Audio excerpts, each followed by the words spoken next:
If you and/or your passengers must enter the water from a height, such as jumping over the ledge of the vessel, it is imperative that you follow the following steps to minimize injuries and increase your odds of survival after entering the water. If there is time, put on extra clothing, including gloves and a layer of water and wind resistant. Secure your life jacket properly by pulling all ties and straps tight. If they are not properly secured, the life jacket could injure you when you jump. A jump from a height of more than 30 feet will cause you injury depending on the angle your body hits the water and how secure your life jacket is tied. Remove personal aids such as false teeth, eyeglasses, contact lenses, glass eyes, hearing aids, or non-attached mobility aids such as canes or crutches. Remove any sharp objects from your pockets. Assume the jump position. Block off your nose and mouth with your left hand. Cross over left hand with right hand and hold your life jacket securely. Look down to be sure nothing is in the way and no one is jumping from below you. Stand on the edge, look straight ahead, and step off.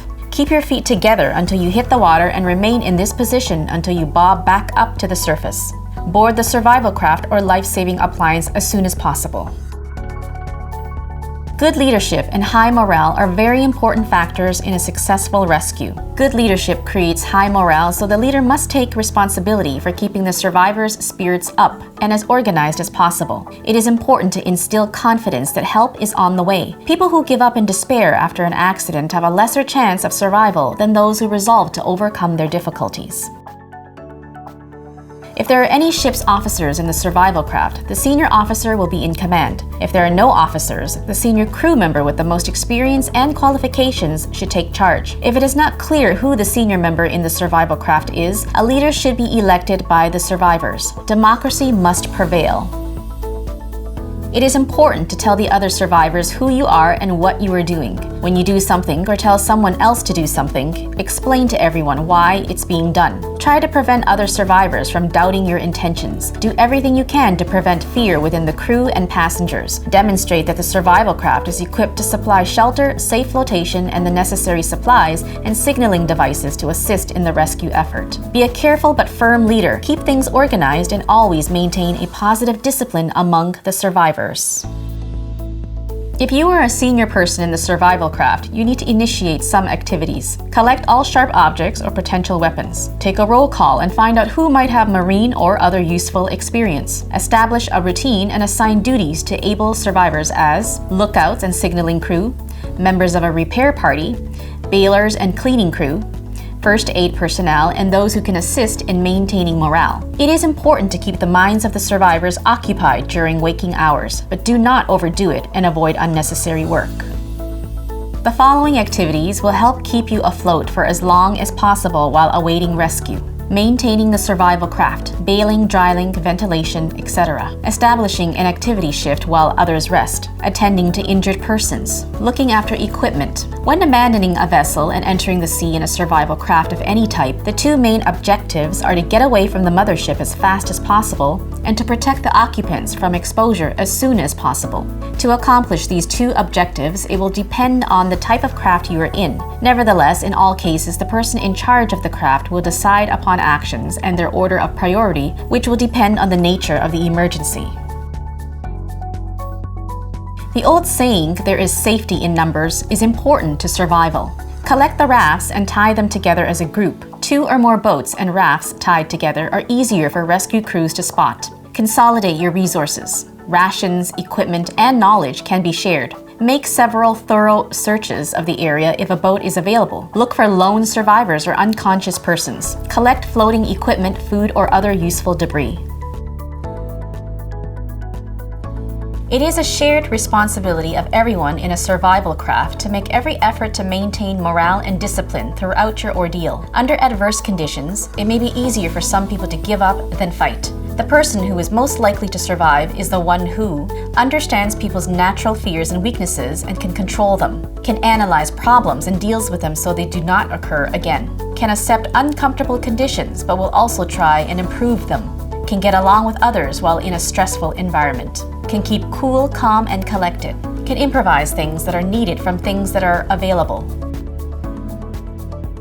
You can help your own rescue effort in a number of ways. Stream the sea anchor out so you will drift slowly with the wind and current. Try to establish if a distress message was sent out by your vessel before it got into real difficulty. Perhaps your captain filed a float plan with an estimated time of your arrival at your destination, or perhaps the vessel made a radio check or progress report to a vessel traffic station. The Coast Guard will use the ship's last reported position and course as a starting point for the search, allowing for currents and wind direction. Keep in mind, any attempt by survivors to change the direction of the normal drift might worsen your situation, as it might make your location unpredictable to your rescuers. The effort to move a loaded raft will consume a lot of energy and is very slow. Whistles and pyrotechnics. They can be heard up to 4 miles away in the right conditions. They can be used in fog or at night. They attract attention of rescuers and other people who may not even be aware you are in difficulty. When it comes to any kind of emergency or high-stress situation on board a vessel, knowing how to deal with the emergency before it actually occurs is the best way to minimize damage and potential loss of life. Knowing how to prevent and treat these enemies of survival will help ensure your own survival, especially during any kind of emergency situation where passengers find themselves in the water. Pain and injury, hypothermia, thirst, fatigue, hunger, boredom and loneliness, seasickness. Exposure describes the feeling of being cold, while hypothermia describes a drop in body core temperature, specifically the lowering of the body core temperature by 2 degrees Celsius or more. Normal body temperature is about 37 degrees Celsius, and 34.5 degrees Celsius is medically termed as being hypothermic. Death could occur at this temperature. Water takes away heat 26 times faster than air of the same temperature, so once you find yourself in the water, hypothermia can set on much quicker than you might expect. The following facts have been proven to be true when it comes to swimming in cold water temperatures. Difficulty in breathing control was experienced upon sudden immersion in cold water. Victims thought they could not breathe when in fact they could not hold their breath for as little as 10 seconds. A 1-mile swim in 10 degrees Celsius lowered core temperature to about 33.5 degrees Celsius, a temperature where coordinated movement would be difficult. Without a life jacket on the swimmer, they would now most likely drown. A clothed person will survive about twice as long as an unclothed person. Sudden cold immersion can cause reflex stimulation of the heart from the sympathetic nerves of the skin. This can cause the heart to stop pumping and occurs within seconds. This may be associated with cold water getting into the nose and or mouth. The thinnest subjects cooled as much as 2 degrees Celsius in the first 30 minutes of immersion in water, as warm as 15 degrees Celsius. After about 40 minutes in the water, all subjects cooled at about the same rate. Alcohol may make the extremities feel warmer by opening up the blood vessels, but this increases the rate of heat loss and actually lowers the body core temperature. At temperatures of 5 degrees Celsius, adults took about 45 minutes to cool to about 35 degrees Celsius, while children took only 15 minutes. Boys cool faster than girls. The following are the signs and symptoms to watch out for if you think someone might be susceptible to developing hypothermia. Sensation of cold, confusion and disorientation, amnesia, the inability to form words, shivering replaced by persistent muscle spasms, rigidity, dilated pupils, weak and irregular pulse, semi-consciousness, unconsciousness, ventricular fibrillation.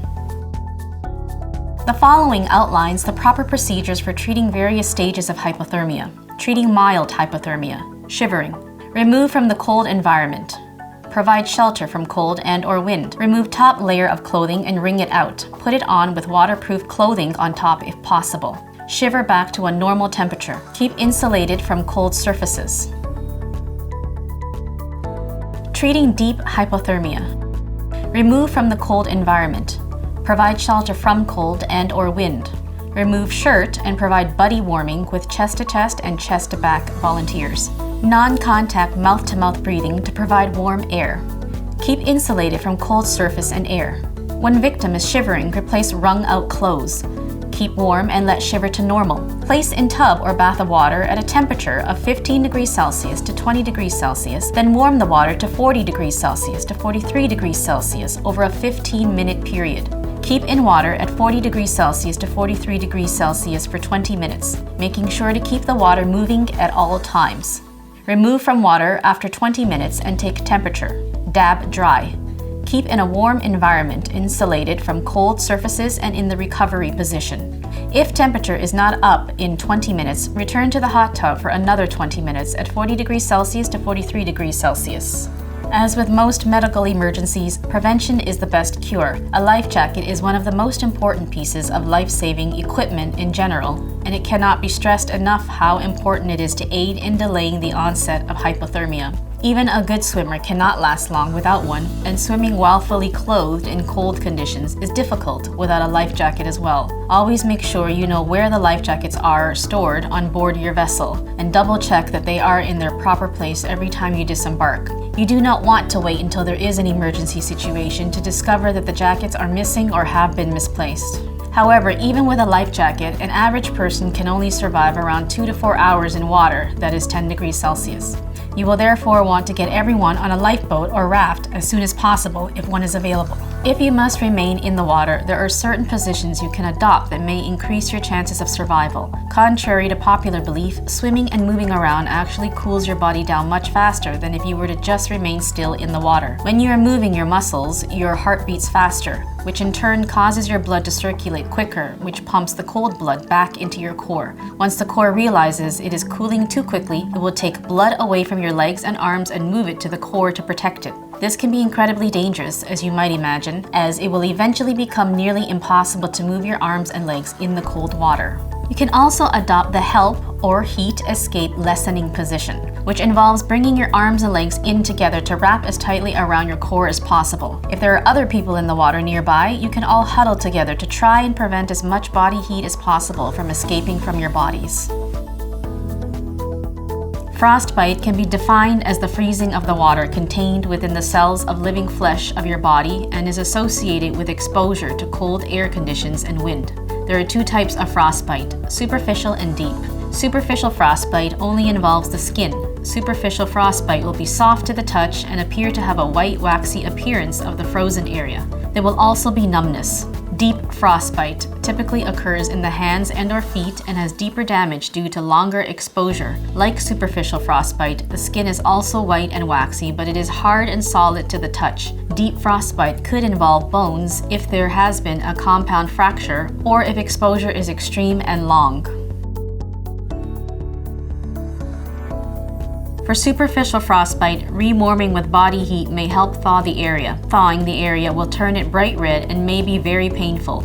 Under survival conditions, it is generally best not to thaw really deep frostbite because refreezing occurs very quickly and is usually more painful than the original attack. Under rescue conditions, before thawing deep frostbite, it is best to restore the body temperature to as near normal as possible. Rapid rewarming in warm and hot water is considered the best method, as it prevents many after effects caused by slow and spontaneous rewarming. Small blisters appear quickly with rapid rewarming. These break in 4 to 10 days with black scabs forming in their place, while new skin forms under the scabs. The digits should be exercised during and after thawing to ensure good circulation. The water used for rewarming should start at about 15 degrees Celsius and be warmed to about 40 degrees Celsius to 43 degrees Celsius in 15 minutes. The rewarming should continue until one is sure that the area is fully thawed. As with hypothermia, prevention is better than cure. The following can help prevent frostbite. 1. Stay warm. 2. Stay dry. 3. Stay out of the wind. 4. Do not expose any flesh. 5. Put Vaseline on exposed nose, cheeks, ears, and under the rims of clothes or sunglasses to cut down on superficial frostbite. If you are in fresh water, there will not be a problem concerning thirst. If you are in salt water, the rations in the life-saving appliance should be rationed under strict control. The leader should take into account the number of persons. The injured, if any, may require more frequent rations and also the duration of time which you may be expected to be in the boat or raft before rescue. Be aware that humans must have at least 6 to 8 ounces of water a day or death will result in 4 to 7 days. Rainwater must be collected and stored, bearing in mind that contamination by salt water, which may be collected in a life raft from the canopy. Under no circumstances must urine or salt water be swallowed, as the salts contained in them will cause death sooner. Humans can survive 30 to 45 days without food. The rations in your survival craft have been chosen for their high caloric value. These rations should be used according to the instructions printed on them, taking into account the same rationing principles as with the water supply. Fish, seabirds, seaweed, and turtles can supplement supplied rations, but only if a double supply of water is available to aid digestion. We require great amounts of fluids for the natural digestion process.